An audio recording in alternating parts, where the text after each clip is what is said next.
नमस्कार दोस्तों। तो जैसा कि आपने इस विंडो एसी में जो आवाज़ आ रही है उसे सुना है, तो ये आवाज़ आती है जब हमारी मोटर के जो बेरिंग होते हैं वो ख़राब हो जाते हैं या टूट जाते हैं या फिर वो उनकी ग्रीस ख़त्म हो जाती है, तो इस तरह की कुछ आवाज़ें वो करने लग जाते हैं। तो इस केस में क्या होता है कि हमारी जो मोटर है वो ओवरहीट हो के ट्रिप भी होने लग जाती है या तो हमारी मोटर की वाइंडिंग भी ख़राब हो सकती है।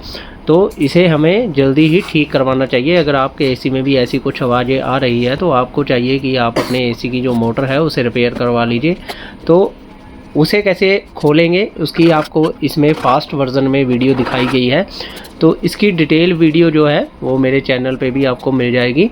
डिटेल वीडियो भी आसानी से बनाएंगे। तो आपने अभी देखा कि ये मोटर है जैसे, तो इसे हम पूरा साफ़ करेंगे। तो इसमें रस्टी होता है, पहले जो शाफ्ट पे जंगाल लगाए तो पहले इसे हम घुमाकर सप्लाई देकर तो फिर सैंड पेपर की मदद से इसके जो जितनी भी डस्टिंग है वो उसे दूर कर देंगे और फिर मोटर खोल के इसके जो बेरिंग है वो दोनों चेंज कर देंगे न्यू के साथ। जैसा कि आप वीडियो में देख रहे हैं, इस तरह से हमारी जो शाफ्ट भी नई हो जाती है और जितनी भी डस्टिंग वगैरह होगी वो दूर हो जाएगी और हमारे जो कवर है मोटर के दोनों एंड कैप हैं वो आसानी से शाफ्ट में से निकल जाते हैं।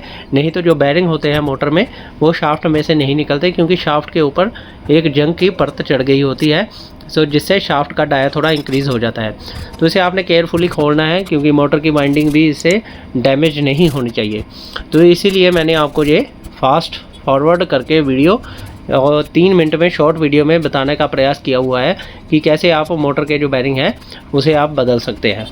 तो जैसे कि आप देख रहे हैं कि मोटर के बेरिंग मोटर लगभग खुल चुकी है और ये होती है इसकी बाइंडिंग, और जो ब्लैक आप देख रहे हैं वो सील होती है कि पानी अंदर ना जाए। काफ़ी हद तक मोटर में पानी नहीं जाता है। तो इस तरह के कुछ 2 बेरिंग हैं जिसे हम बहुत ही केयरफुली हटा देंगे। तो जैसे बेरिंग की आप देख सकते हैं हालत बहुत ही खस्ता हो चुकी है। तो बेरिंग भी क्योंकि ड्राई हो जाते हैं, ग्रीस ख़त्म हो जाती है। तो जैसा कि आपने देखा है बेरिंग हमने दोनों निकाल दिए हैं और बेरिंग निकालने के बाद अब हम न्यू बेरिंग इसमें फ़िट कर देंगे। दोनों साइड न्यू बेरिंग फ़िट करने के बाद बड़े ही केयरफुली तरीके से हमने जो इसमें न्यू बेरिंग लगा दिए हैं। और शाफ्ट का आपने बिल्कुल ध्यान रखना है कि जिस साइड से आपकी शाफ्ट खुली है उसी साइड से आप मोटर दोबारा फिट कीजिए, क्योंकि अगर आपने शाफ्ट उल्टा के फिट कर दी तो आपके रोटेशन है जो चक्कर है मोटर के वो उल्टे हो जाएंगे और आपका जो ब्लोअर है वो उल्टा घूमने लग जाएगा।